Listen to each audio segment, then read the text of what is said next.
Indore police ने 2 सगे भाइयों को गिरफ्तार किया जिन्होंने 3 दर्जन से ज्यादा चोरी की घटनाओं को अंजाम दिया। आरोपियों ने चोरी से कमाई गई रकम से महंगे शौक पूरे किए और पब बार में खर्च किए। पुलिस ने 3 लाख रुपए का सामान बरामद किया है। देखिए, कनाड़िया थाना क्षेत्र में जो बाईपास के आसपास में बहुत सारी रेजिडेंशियल एरियाज़ हैं जहां पर कुछ समय से लगातार चोरी की सूचनाएं प्राप्त हो रही थी। कई घटनाएं भी हुई हैं और कई जगह चोरी का प्रयास भी हुआ था, जिसके चलते हम लोगों ने लगातार रात्रि गश्त को इम्प्रूव किया और उसमें जो घटनाएं हुई हैं उसमें स्पेशल टीम लगा करके उनमें जो आरोपी हैं उनको तलाश करने का प्रयास किया था।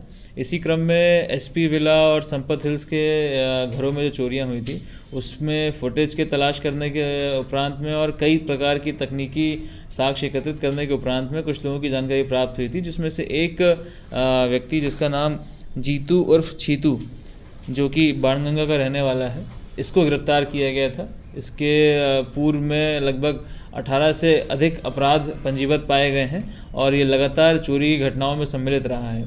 इससे अच्छे तरीके से पूछताछ करने पर इसके पूरी गैंग के बारे में जानकारी एकत्रित करी गई और कुल 5 इसकी गैंग के सदस्यों को गिरफ्तार किया गया है, जिनके नाम राकेश पिता मगन सिंह, अजय पिता विष्णु मेड़ा, राकेश और छोटू पिता जवर सिंह मेड़ा, हरीश पिता गणेश बिडारे। इनमें से 2 देवास के रहने वाले हैं, 2 बाणगंगा थाना क्षेत्र के रहने वाले हैं और 1 चंद्रनगर थाना क्षेत्र का रहने वाला है। ये सभी अपनी बहन जो कि 140 स्कीम के पास में रहती हैं उनके यहाँ पर मिलने के बहाने आते थे और वहाँ पर बैठ करके ये पूरे प्लानिंग करते थे कि किस प्रकार से यहाँ आसपास के जो कॉलोनीज़ हैं वहाँ पर टारगेट करके इस घटना को अंजाम देना है। अभी तक की पूछताछ के अनुसार इनके द्वारा कनाड़िया थाना क्षेत्र में, तिलक नगर थाना क्षेत्र में, विजयनगर थाना क्षेत्र में, खुड़ैल थाना क्षेत्र में, एरोड्रम थाना क्षेत्र की कई घटनाओं को कबूल किया गया है और इनसे लगभग 3 लाख से अधिक का मशरूका अभी फ़िलहाल बरामद किया गया है, जिसमें काफ़ी सारे सोने और चांदी के आभूषण हैं। इनफैक्ट जो इन कई अन्य आभूषणों को बेच करके जो पैसा कमाया गया उससे खरीदी हुई गाड़ियाँ, जिसमें एक पल्सर मोटरसाइकिल है, एक TVS की मोटरसाइकिल है, इनको जब्त किया गया है। पूछताछ में भी अन्य चोरियों का खुलासा होने की संभावना है। लगातार पूछताछ की जा रही है। बहन का क्या रोल है सर? बहन भी शामिल है?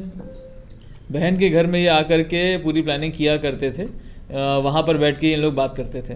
बहन को पता था ये चोरी की प्लानिंग हो रही नहीं हो रही है, ऐसा कोई बात है? अभी इस संबंध में पूछताछ उनसे भी की जा रही है। उसके संबंध में तथ्य अगर प्राप्त किए जाएंगे तो उसके अनुसार उन पर वैधानिक कार्रवाई की जाएगी। सर, पकड़े गए आरोपियों के क्या आपराधिक रिकॉर्ड है सर, जिसमें रिश्तेदारी मिलकर चोरी कर रहे थे? जो आरोपी पकड़ाए गए हैं इनमें सभी के आपराधिक रिकॉर्ड पाए गए हैं और सभी पेशेवर चोर हैं। लगातार इनके द्वारा चोरी की घटनाएं करी गई हैं और ये आपस में दूर दूर के रिश्तेदार भी पाए गए हैं, इसलिए इनके द्वारा ये साथ में मिल करके घटनाएं करी गई हैं। इसमें पूछताछ लगातार जारी है। जिनके पास से सामान जब्त किया जाएगा उनको भी गिरफ्तार किया जाएगा। जैसा कि मैंने बताया कि विजयनगर थाना क्षेत्र में, तिलक नगर थाना क्षेत्र में, कनाड़िया थाना क्षेत्र में, खुड़ैल में, एरोड्रम में और कई अन्य थाना क्षेत्रों में इन्होंने चोरी करना बताया है। इनके संबंध में अभी तक कुल मिला के 6 से ज़्यादा चोरियां इनके द्वारा स्वीकार करी गई हैं, जिसका मशरूका भी बरामद किया गया है। अन्य के संबंध में पूछताछ की जाएगी। मैडम, जैसे मैंने बताया कि तकनीकी साक्ष्यों के आधार पर और फुटेज को आधार बना करके काफ़ी समय से पुलिस इन सभी आरोपियों के पीछे लगी हुई थी, जिसमें सफलता मिलने के उपरांत में इनको चिन्हित किया गया है और गिरफ्तार किया गया है।